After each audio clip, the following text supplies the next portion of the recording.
Welcome, everyone, to today's webinar. Before we begin and introduce today's speaker, I wanted to inform you that you are also able to add subtitles and live captions to this event to help you follow the webinar a bit better. To do this, please click on More at the bar on the top of your screen, and then move to Language and Speech and click on Live Captions. You can also install this function by going to More and then click on Settings and turn on the captions in the Accessibility section. But without any further delays, let's move on to today's webinar. As you can see, all of your microphones and cameras have been disabled in accordance with the GDPR law, but you can use the chats to interact with us. This webinar is also recorded and will be shared along with the presentation on the webinar page during the beginning of next week. Just as a little side detail, no certificates will be handed out for attending this webinar. So let's get started. Good afternoon, everyone, and a warm welcome to this European Commission webinar on robotics at school, building skills and values for the future. My name is Kira, and I will be your host today. This webinar is organized by the European School Education Platform, which I invite you to take a look at your earliest convenience. My colleague Marta will post all of the necessary links in the chat, but we are very happy that you are joining us today. Join us as we introduce you to this wonderful world of robotics. Today's session will cover all the fundamentals of school-level robotics and AI, covering not only the technological aspects, but also ethical considerations, specifically tools and actions that can be used in schools. And we hope that with today's webinar, we inspire you, showcasing the potentials of robotics to transform education and improve lives through the thoughtfulness and responsible use of technology. And to do all of that, we have Georgia with us today. Dr. Georgia Kritikou is a physicist with a PhD in microbiotics and a strong background in education. She's currently a postdoctoral researcher in the robotics group at the University of Patras, conducting research on micro and mini robots. She also teaches as an adjunct lecturer in the Department of Mechanical Engineering at the University of Peloponnese. Earlier in her career, she also taught physics at a high school. So, Yoria, without any further ado, the virtual stage is yours. Good evening, everyone. Thank you, Kira, for the kind introduction. So I'm going to share with you my presentation.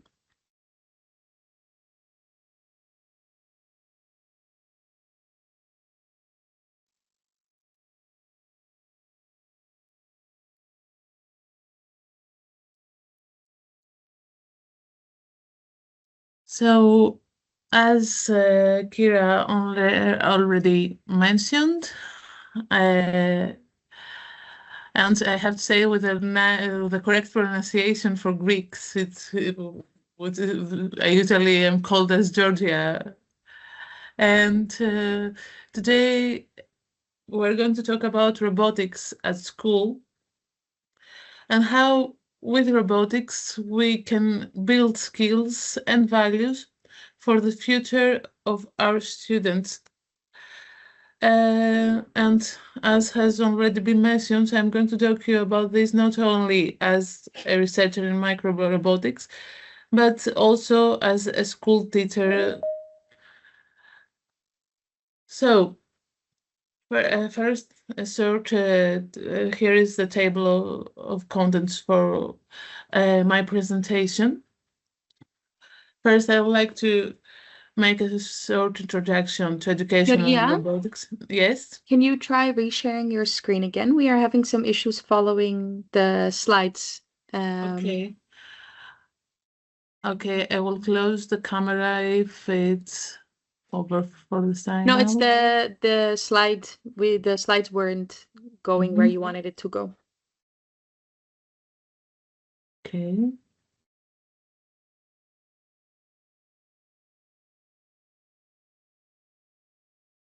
Excuse me. Turned No off. worries.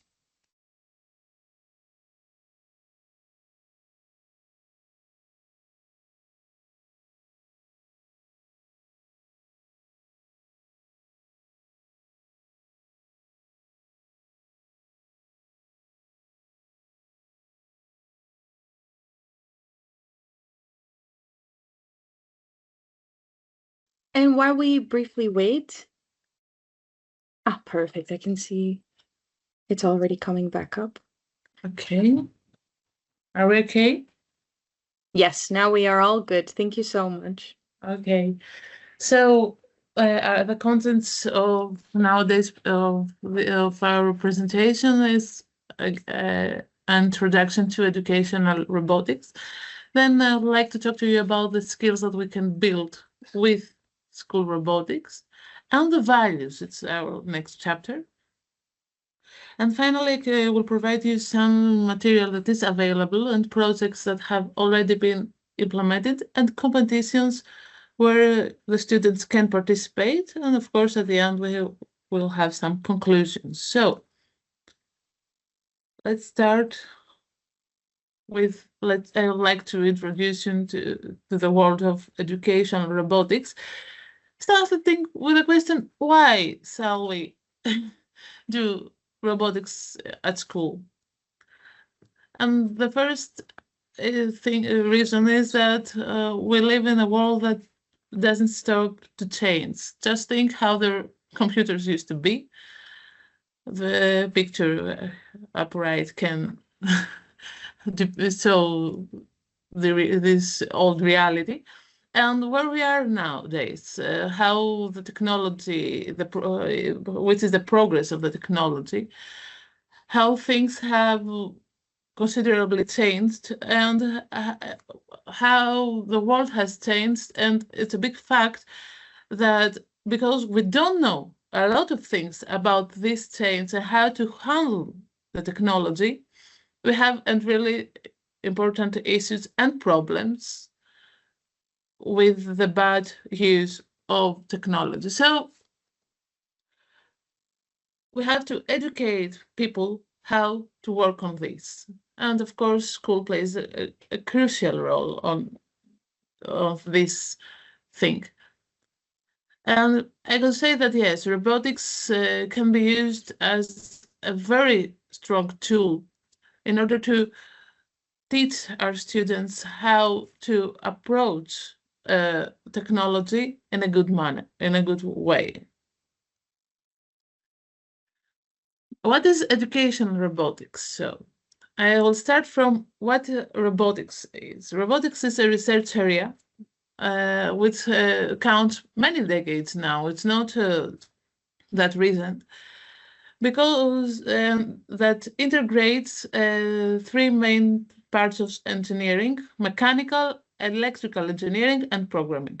And I would like to concentrate in each one of these three parts, starting from mechanical engineering, that it's about the body of the robot, how we build it, the materials that we use, how we design, what we want the robot to do, because based on the application that we want to use the robot, we have the appropriate design. And please now think that we have a body, building the body of the robot, and consider how is the human body. The human body, in order to be able to move, has a neural system. The machines do not have neural systems. So in order to be able to activate the feet, for example, of a robot, whatever its feet are, it needs a way to activate its neural system that is not the same as the one of the living people. So we have electronics. Electronics is the first part. Electronics have two options. One for activating the feet, the hands of the robot, and the other one, we want the robot to be able to interact. People interact through their senses. They can smell, they can hear. Robots cannot do all these things, so we need sensors. There are visual sensors that help the robot to be able to see. There are thermal sensors that because the robot, of course, doesn't have skin, and it permits to realize the temperature, which is really important in a lot of projects. And of course, the robots do not have mind; they cannot think. So, what we do, we make them think, and we achieve this with programming. So, how can we do this? There are a lot of hardware and software packages available in the market that can be used. There are two types. I'm beginning with the full packages that are in these slides that include both the body of the robot and its mind and softwares that can be used in order to program their minds. Two companies have available this stuff, Lego and Vex, and there are much more but these two are the most famous and with the biggest history. And I propose the full packages for primary education, because the next step is here. The full packages provide a specific robot that cannot be designed based exactly on what we want to do. If we can design the require and make a robot based on the requirements that we set, then if we are able to have a 3D printed system and to print our own robots, and nowadays the cost to have a 3D printer is not that big, we can design and build the robot that we want and just buy its brain and program its brain.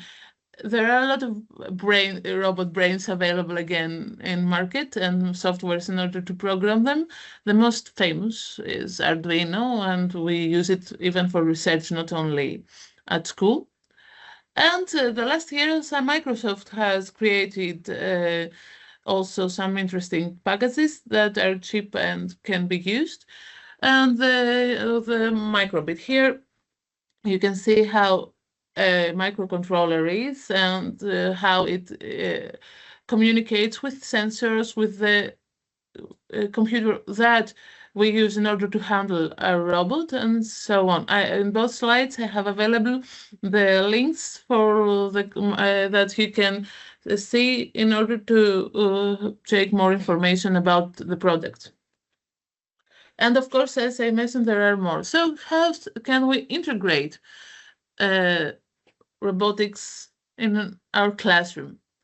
First, uh, I think that in every country, I think it based on Greece, but I think that it's common that there is a lesson about uh, computer science or programming or something like this. So it would be a good idea for me if, because nowadays the programming, the computer science is completely different than 20 years behind.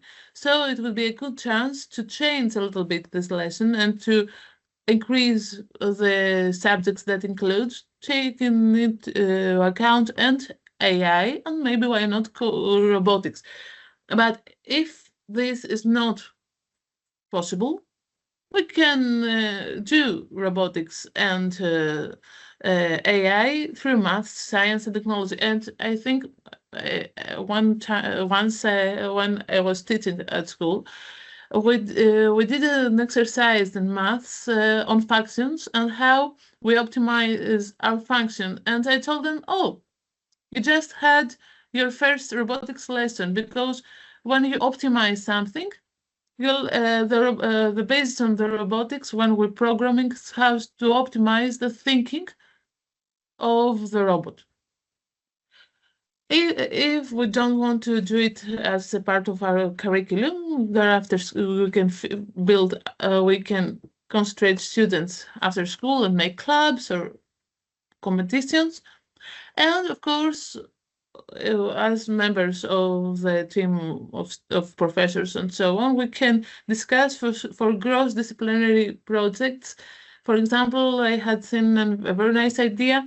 There was an after-school team that worked on recycling, and there was a robotics team in the same school, and they made a cross over project where they used the robots in order to select garbages that are went to be were meant to be recycled, and they did a sorting based on their materials or their colors and so on.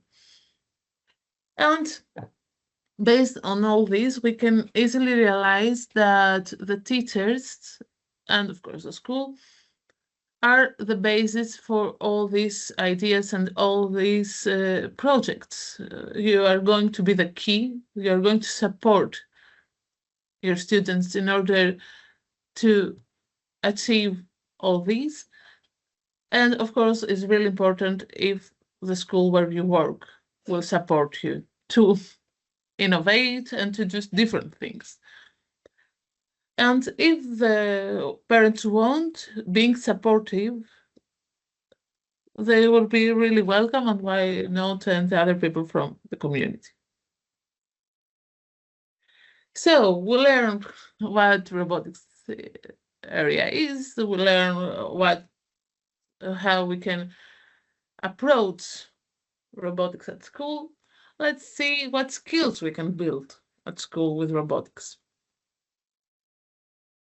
And I think it's a little bit easy to realize that we can build an engineering mindset. But well, how an engineer works? The engineer is a person that you hire in order to solve your problems. This is the basic idea. And always we have initial planning, even if we don't have anything, we have a planning for now, but we have to rebuild it based on specific requirements. So we analyze the requirements and design and implement, but we don't give the product at first. First, first we have to test what we have made. And the most important thing, to evaluate, because if you don't evaluate what you build based on the requirements that you set, then there is no reason to keep on making anything. So this is the first thing that robotics projects will help your students to approach. Then we talked about logical programming, but programming is based on mathematics. The first programmers were mathematicians, and a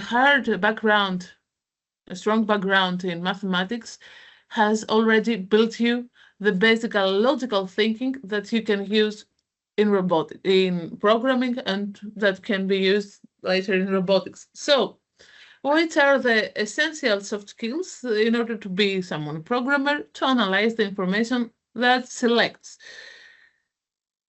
to be able to determine what is relevant, what is truth, and unfortunately in science sometimes we have to be objective and strict and not that emotional. And this is why how we try to give solutions, but it's very hard when you coding, when you write code, it's very difficult to give solutions, one solution for the whole problem. Usually you break the problems in smaller. We do, as we mentioned in programming, sub-functioning. We have a main problem, a great big function, as in mathematics, and then we sub-function it. So we break our ideas into parts. And then we are able to evaluate and revise some of these ideas if do not work. And I think one of the most important things is that we can show to our students that mathematics and science are not just to be taught in a classroom. Math is real life, and we can realize it from simple problems just to compute a discount in something that we're going to buy, the volume that we need to buy of the product. And yes, we can use science in order to fix, to build, to make, to design a robot. Uh, I have attached in this slide a link where you can find more information about such applications in robotics. Let's move on now to the soft skills. And I think it's robotics can contribute to having creative people.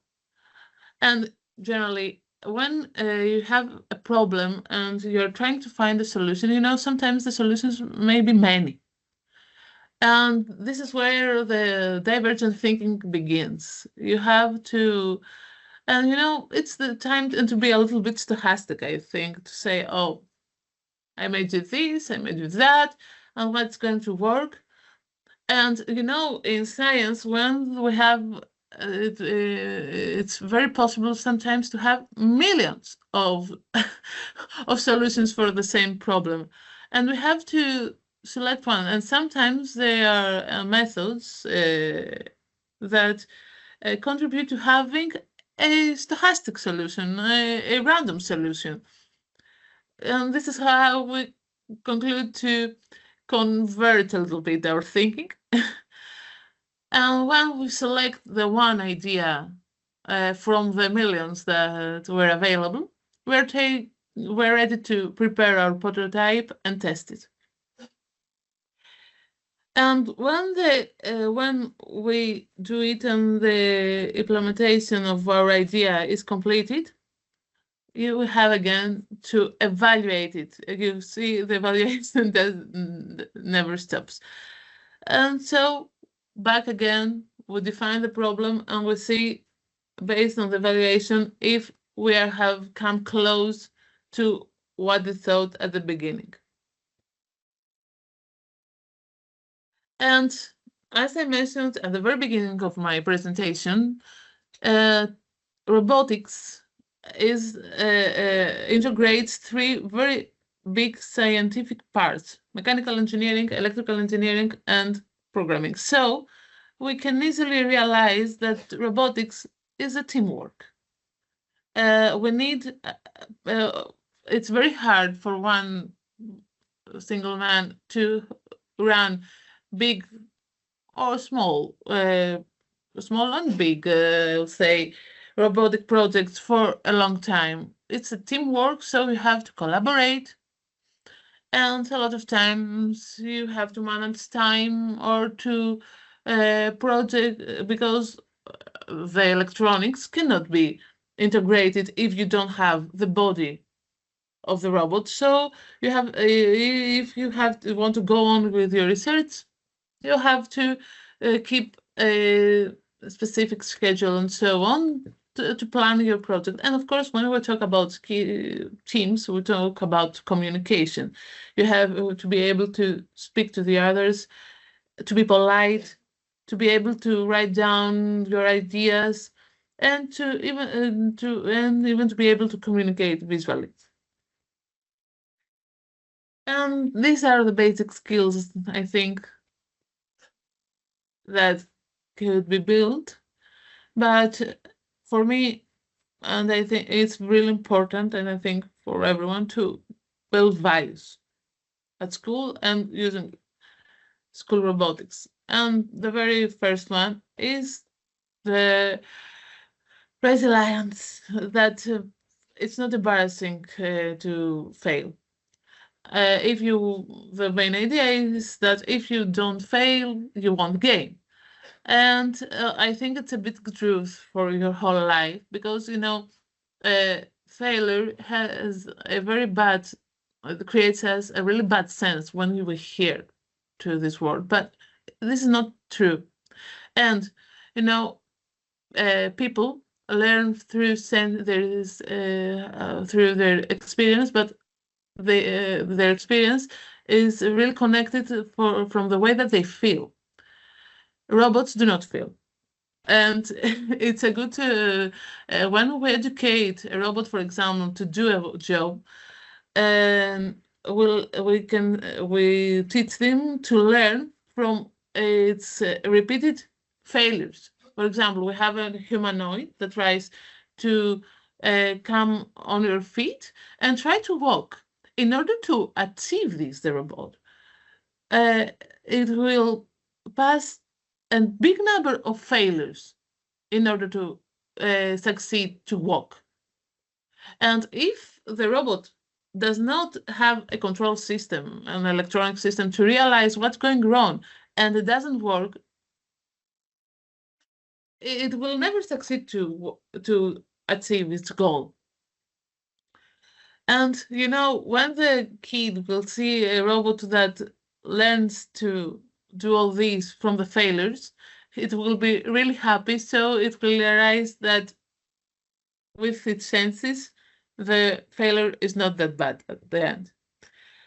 And really important thing is that we create solutions for the people, for humanity. So if we do not have empathy, it's no we are not able either to be neither to be engineers nor to build anything. We have to concentrate to focus our research, our work in the real world needs. So we have to consolidate what we know and what we don't know, and to connect our ideas, our thoughts, our knowledge with the audience that we want to provide our product, whichever it is, a robot or whatever else. And based on our approach, we have to be good listeners. We have to be able to learn if the product that we proposed is really helpful and achieved its goal. So all these steps will help us to be with the empathy. And of course, the ethical part. Because as I mentioned before, we do research, we do robotics for the humanity. And there are key debates in AI and robotics ethics that are really important and should be always considered. For example, in the part of singularity, never we have to be really specific that artificial intelligence cannot surpass humans.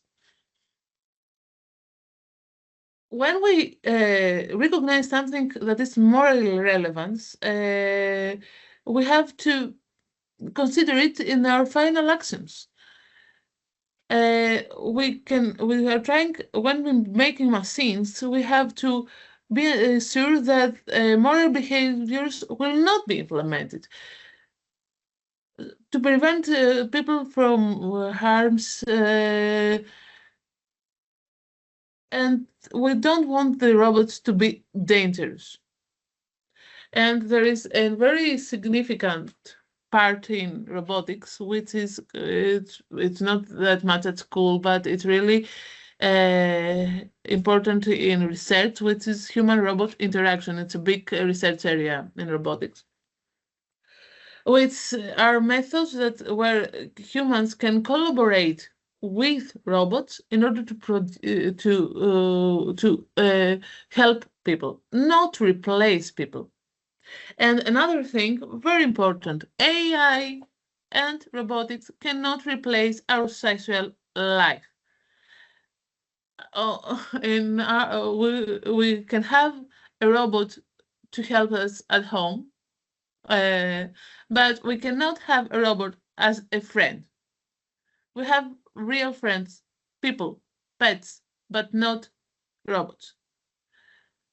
We have to look after all these And the people that we work on robotics should consider all this. And when we do school robotics, we have to talk about this to our students.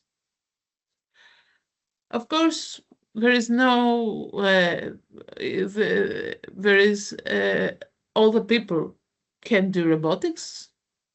Uh, it doesn't depend which is your gender, which is your ability, where are you from. Everyone can do robotics.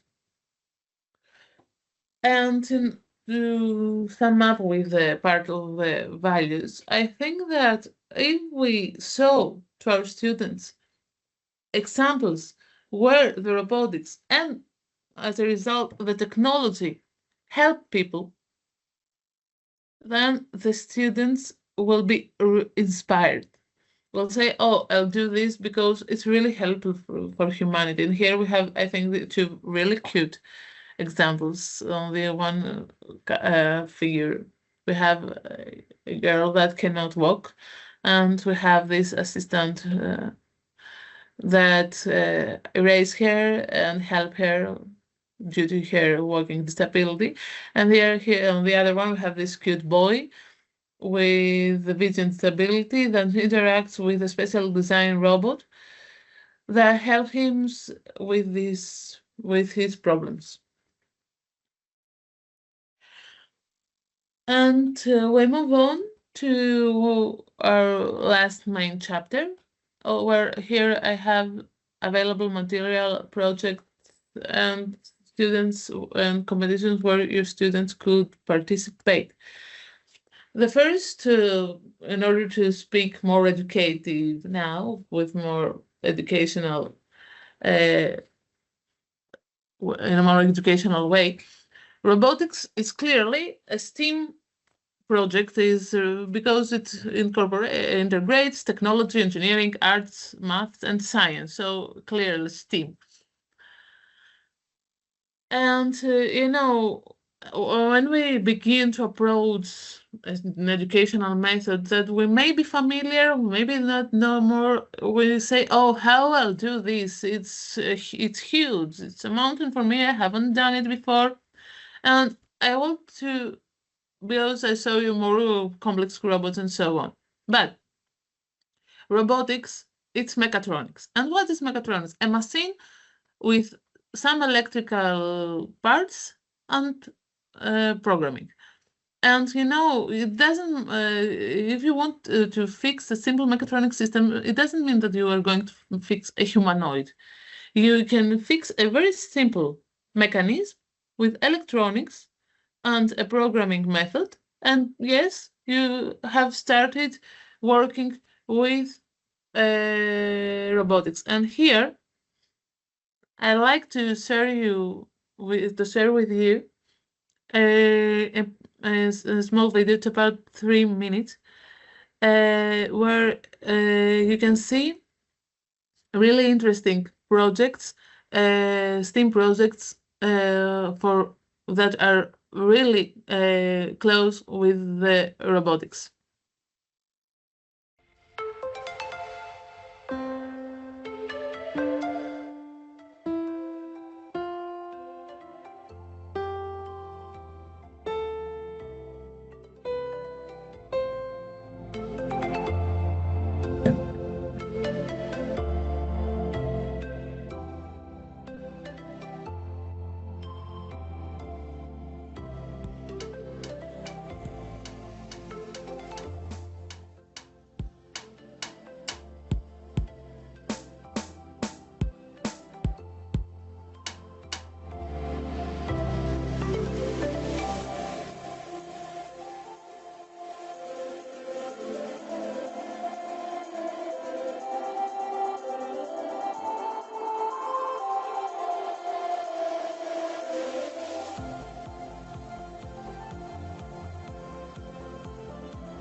Nice. The link and all the material that you can use for these projects is available in slide 21. And here I have shared with you two more projects that have been implemented many times. It's really interesting. I like when I see real projects before because the other are made from professionals. These two are made from students. The first one is, I think, a little useful. You can fix it on at home if you want for testing. It's an automated plant watering system. In the links, we have all the instructions, how to fix it, and so on. Where the mechanism is how to select water and to control it on specific time to give water to the plant. And the other one is a maze solving robot that I didn't select it just by chance because maze solving robot is a line following robot because mostly when we talk about robots we are mentioned to humanoids, to robots that walk, to robots that do all the things. But UAVs are robots. Some small cars with auto systems that can be navigated from themselves are robots.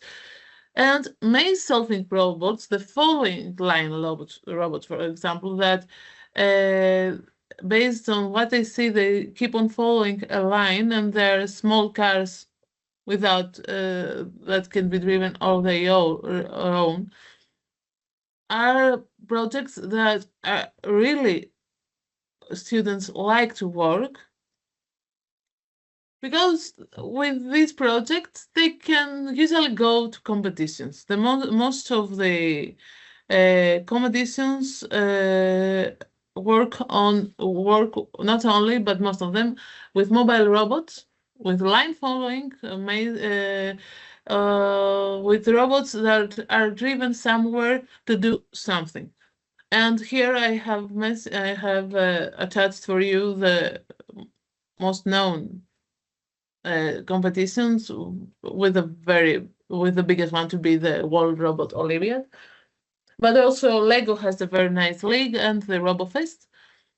And I have to be specific here because it's a very nice, very helpful project to participate.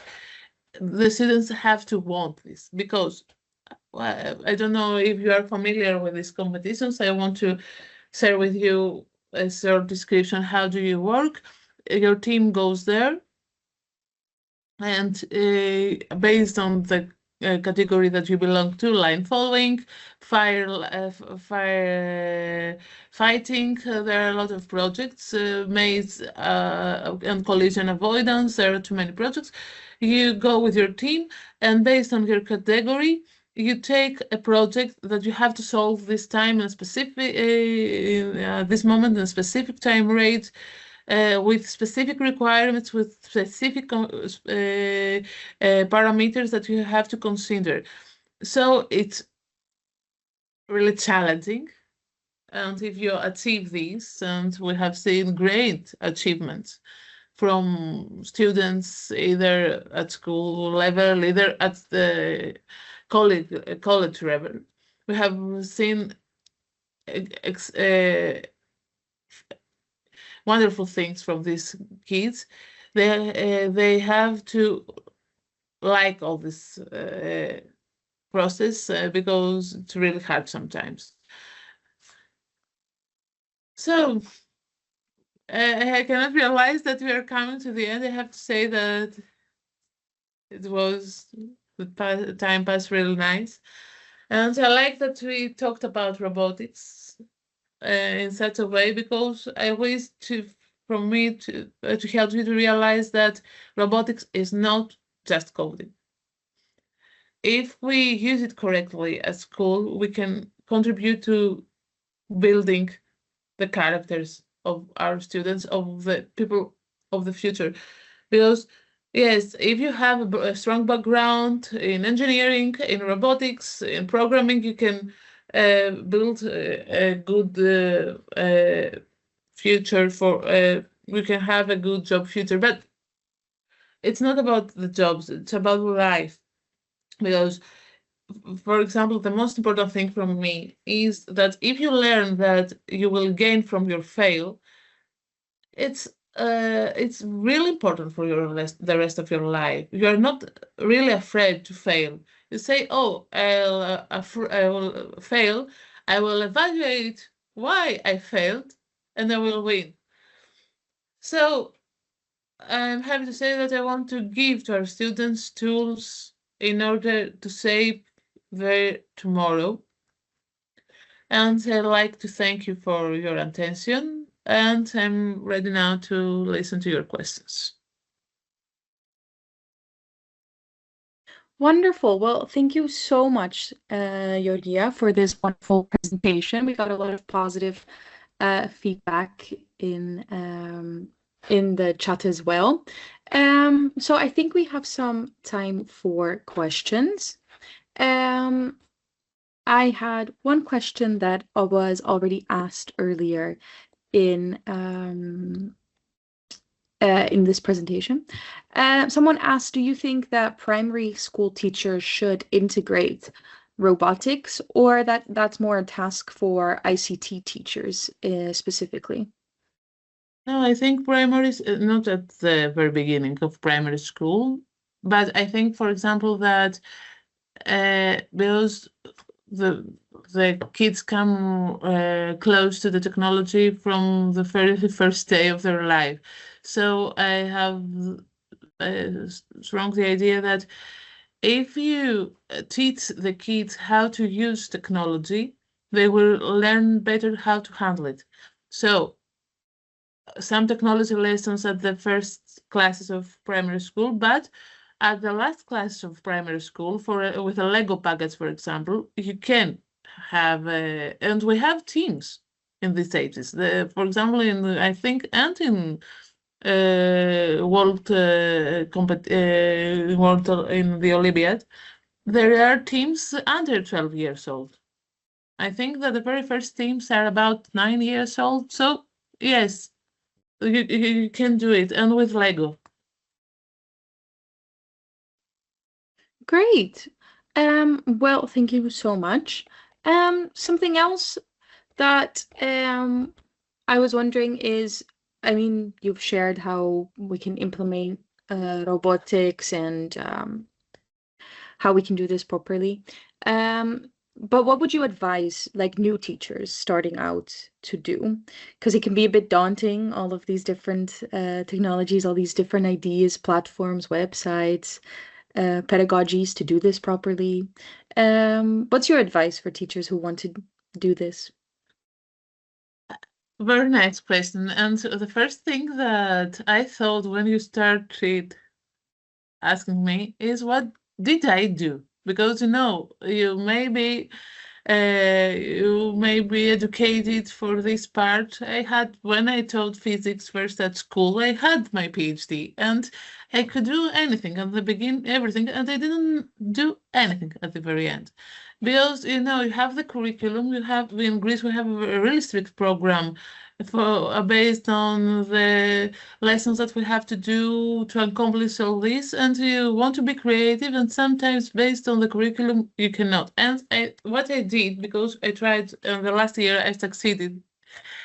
It says stop and think what you wanted as a student and what you didn't like. For example, when I was taught, they taught me science, and this is why I started with this team.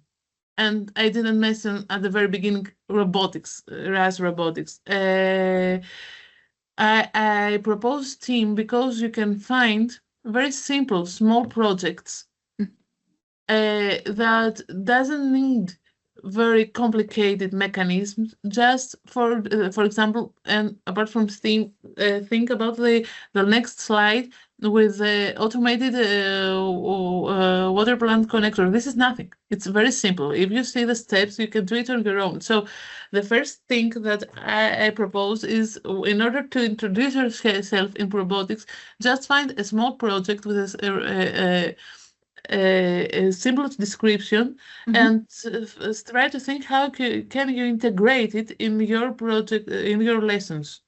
For example, if you do biology, you can see how you can water your plants and Mhm. find something to connect all this information with small projects, especially if you're not a computer science teacher. If you are not a teacher in technologies, start with something very simple. And believe me, it's not that hard. You can write these codes in a simple way. Especially mathematicians, Mhm. physicists can do it. It's not that difficult. I'm a physicist too, and I did robotics at the very end. Wonderful. Well, thank you very much. I think that's very useful advice. Start small, go bigger. Yes, and learn from the failure. It's for me, it's a big part of my life and job career and so on. But very first from my life, learn from evaluate. This is what we teach, and to because as you mentioned before, I teach young engineers now. Mhm. This is the first thing that we teach them. You have to evaluate your work. You have because mechanical engineers make products, and Mhm. when a client asks for a product needs something very specific. And for example, it's a classic example that I tell them. They asked you, for example, chocolate with strawberries, Mhm. and you gave them a chocolate with raspberries. They're both berries, but they didn't ask you exactly this. It's close. Just see the difference. Nice. I like that a lot. I think that's useful. Very much so. Nice So place. so thank you very much, Yoria, for this inspiring presentation and also for in general sharing all this knowledge with us. I sure learned a lot, so I think all the participants did too. Thank you very much Um, for this. Before we officially close this session, just a bit of practical information. The survey has been shared by my colleague Marta in the chat. If you would all be so kind to fill this in afterwards, it would really help us to improve this experience for everyone. The second is about our upcoming professional development offer.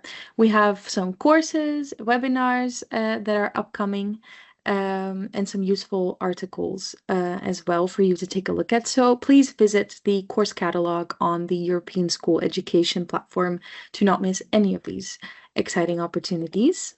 And lastly, we also wanted to make you aware of the eTwinning featured groups for you that are there as a space for eTwinners to share resources, project ideas, celebrate achievements, and build meaningful connections with other eTwinners.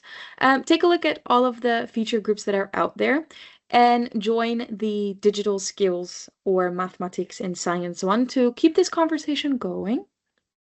Yeah, Yoria, thank you again for joining us today. In the eTwinning webinars, we have this custom to leave the floor to our speaker for a final word or suggestion or a wrap up to share with all of us before we close. So please, what do you have to share with us?